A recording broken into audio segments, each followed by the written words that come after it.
Hi guys, this is Vitaly with AFT Dispatch and A2C Logistics, and in today's video I'd like to look over the top 5 truck stops in America as rated by truck drivers. Now before we get started, I'd like to ask you to please like the video, be sure you subscribe to our channel, and hit that notification bell so you never miss a single release of our videos, where every Friday we're talking about something that could benefit you in your trucking businesses, in your trucking careers, as well as cover the loads we've successfully booked for our customers, consisting of leased on owner-operators and carriers operating under their own MC authorities, running under our truck dispatch services. So thank you guys for all the likes. Let's get the show on the road. Made a bit of a list here. List comes from CDL Life. They posted an article where they basically gathered feedback from over 1 million truck drivers in America based on the Trucker Path application on your phones and tablets.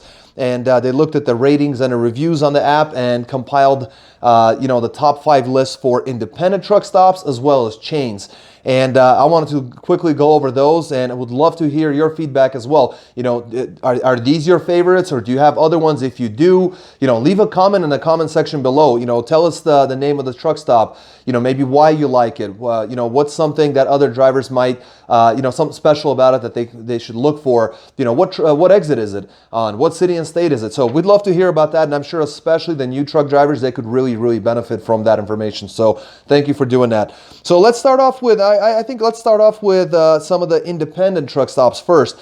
In 5th position was GC's Truck Stop in Toledo, Washington. In 4th place was Tunisian Truck Stop in Cornersville, Tennessee. In 3rd place was Russell's Truck Stop, Russell's Truck and Travel Center in Glenrio, New Mexico. And in 2nd place was Big Apple Travel Center in Joplin, Missouri.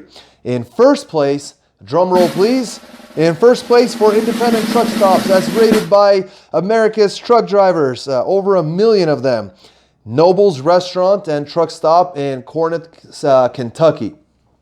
So there you have it. Are these your favorites? Are they not? Which ones are your favorites? Leave a comment in a comment section below. Let's make a list here. Chain truck stops. Let's take a look at that. In 5th place, we have Mr. Gas Travel Center in Jerome, Idaho. In 4th place, we got the Flying J Travel Center, number 1171 in Mesquite, Nevada. These are the chain truck stops. In 3rd place, we have Saab Brothers Travel Centers in Harrisonville, Missouri. In 2nd place, we have Love's Travel Stop, number 763 in Hampshire, Illinois. And number 1 truck stop as far as chain truck stops, once again, drum roll, and we got Mach 1, number 12 in Frankfort, Illinois. So excellent job to everyone who posted, and everyone, thank you for voting. This is really great. I'm glad people are using these apps, leaving reviews, leaving their ratings. That really helps websites, like CDL Life and other websites to gather this information, put it together, and make a really useful top 5 list such as this. So definitely leave us a comment. Would love to hear if any of these are your top favorites. If not, which one is it? Why is it? Where is it located? And is there something special about it that a first-timer should look for? Anyway, guys, I want to switch over the camera. We're going to look over the loads. And by the way, it was a good week. Now, as we mentioned in a previous video, definitely take a look at the little card up here. This is for last week's video about loads going down in prices. They are. I'm talking to guys all the time, and they're going down in prices. Rates are going down, and volume is going down. So those are 2 bad things. But our guys were able to get some amazing rates for our owner-operators and carriers. We got guys hitting miles, great average rates, hitting gross well over $10,000 in many cases, and things are good. So I'm really hoping the takeaway here is that you save some money, because if this is not a seasonal problem and rates continue to decline, you have some money for operating costs, for repairs, and what have you. So I'm going to switch over to camera. We're going to look over the loads, and I'll see you in just a moment. Welcome back, guys. Let's take a look at some of these loads. Another great week. As I mentioned in the previous videos and in the previous part of this video, rates are going down, volume is going down. Now, you're working with the very best, so dispatchers are getting you the very best the market has to offer, and they are getting some excellent rates, as we're going to cover in just a moment. But just as a reminder, in case this isn't a seasonal thing, in case it is a long-term trend, Definitely set aside money for the unexpected. You never know what's around the corner. So let's get started. I'm gonna get started with a vented van coming out of Rome, Georgia, going to Lyndhurst, Pennsylvania. 5,000 pound load of empty cans, very light load, 502 miles. And this one was originally booked at $1,300, but there was $175 of detention at the shipper added on. That's $1,475, got them $294 per mile. Then Verona, Virginia, going to Youngstown, Ohio. This was a 40,000 pound load of aluminum. It was all palletized and all food grade. 337 miles, booked at $1,000. Got them $297 a mile. Then Caledonia, Ohio to Des Moines, Iowa. 36,000 pound of dry food. 615 miles, booked at $1,683, got them $274 per mile. Then we have Des Moines, Iowa, going to Fremont, Nebraska. Zero deadhead, 45,000 pound load of agricultural supply. This was a connecting load to get them closer to the reload. So it was a short run at 160 miles, booked at $800, got them $5 a mile.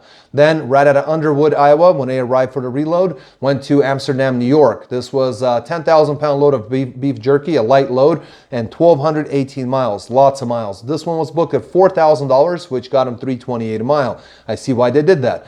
Finally, they took a load out of Albany, New York, going to Mahoupany, Pennsylvania. This was 42,000 pound load of P&G products.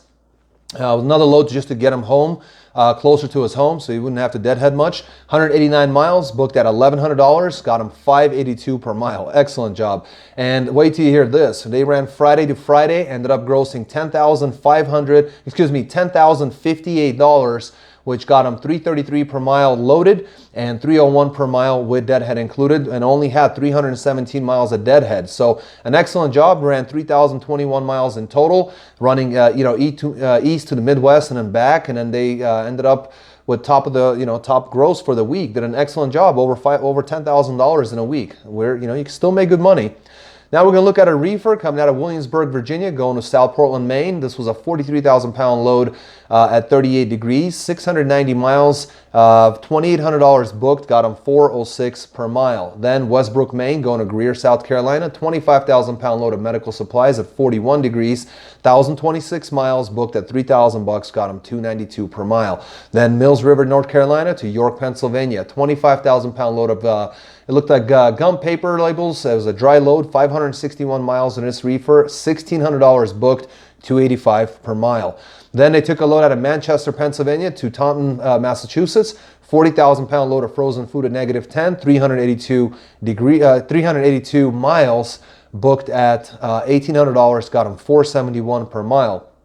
And finally, right out of Taunton, Massachusetts, took a load to Suffolk, Virginia. 7,000 pound load of Starbucks temperature controlled food at -10 degrees, 578 miles, booked at $1,900, got them $329 per mile. These guys did absolutely fantastic. They ran Thursday to Friday, grossed $11,100 during that period with an average loaded per mile of 343. Running on the eastern side of the country, 3,237 miles ran with a very good high average for the reefer and a very nice gross for the week, running OTR in excellent areas. Very good. Another reefer did very, very well. East Brunswick, New Jersey, going to Warren, Michigan, 640 mile run, 4,000 pound load of food at -10 degrees, very light. $1,700 booked, $266 per mile. Then Battle Creek, Michigan, going to Athens, Georgia. 35,000 pound load of milk at 34 degrees. Ran this at 813 miles, booked at $3,200, got them $394 per mile. Then Greenwood, South Carolina, going to York, Pennsylvania. 35,000 pound load of printer plates at 50 degrees. That's 613 miles, booked at $2,100, which got them $343 per mile. Finally, they took a load out of Bethlehem, Pennsylvania. This was a one-pick, two-dropper going to Syracuse, New York and Baldwinsville, New York. 43.5 on a weight of FAK at 35 degrees, 212 miles, booked at $3,000, which got them $14.15 per mile. $3,000 for 212 miles. Come on now. Excellent job. Excellent job. These guys ran Thursday to Thursday, 1 week of work, $10,000 in gross with an amazing $439 per mile for loaded. Running northeast to Midwest and southeast and back, and then that was it. Thursday to Thursday, $10,000 booked, 2,278 miles ran at $439 per mile. Excellent job. Are you kidding me? $14 a mile. Perfect. Then we got a dry van. It's a Solo coming out of Kent, Washington. This one was going to Fruitland, Idaho. 4,000-pound load of empty cans, very light, 439 miles booked at $12.50, got them $2.85 per mile. Then Nisa, Oregon, going to Las Vegas, Nevada, 37,000-pound load of dry food, 670 miles. This one was booked at $1,900, which got them $2.84 per mile. And then they took a one-pick, three-dropper out of Kingsman, Arizona, dropping in Butte, Montana, and 2 drops in Billings, Montana. This was a 15,000-pound load of roofing materials. They got their 34-hour reset included on this load. Ended up running 1,167 miles on the load, booked at $3,700, which got them $317 per mile. All in all, these guys ran Monday to Monday with a 34-hour reset that I had mentioned. They grossed $6,850 an average, a loaded rate of $301 per mile, with deadhead included at $287 per mile.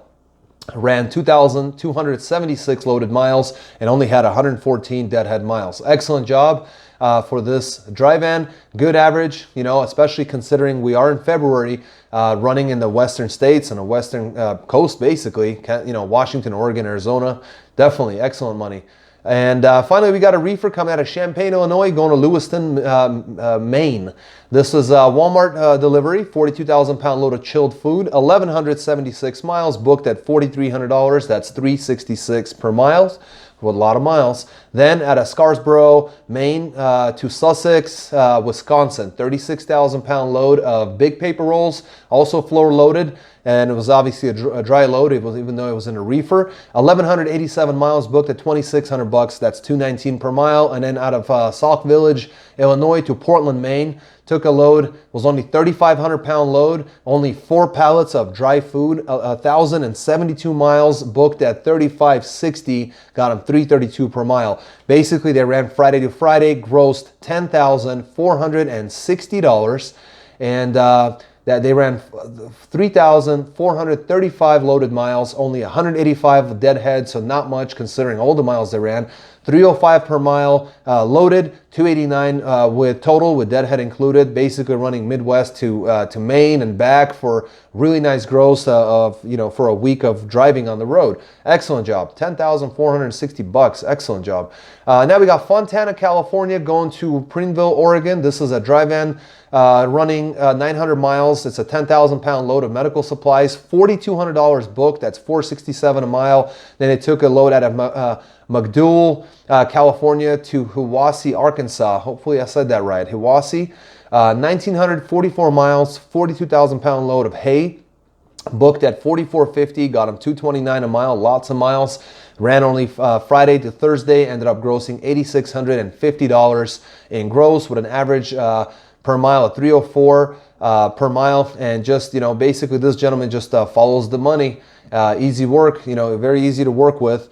And follows the money, makes the money. You know, short run, ran 2,844 miles during the week, $8,650 grossed, and $304 per mile average. So as I mentioned, the money's there. You can make it as long as you're working with the right dispatchers, as long as you have the right company that's transparent, that's going to provide you the rate cons when you book the loads, you know, that wants you to succeed, right? So we lease on owner operators, an excellent program. You can get more information on our website at aftdispatch.com/go. On the same website, you can get more information about our dispatch program for those of you who have your own MC authorities, who run your own trucking companies, you're a carrier.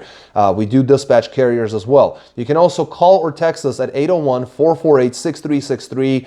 And, you know, you can also leave us a message in our chat box in any of our pages on our website. And just leave your name and number and things like that. I'll ask you some questions. Takes like 10 seconds. And we will get back to you and we will speak. So until next week, guys, be healthy, stay wealthy. Take care.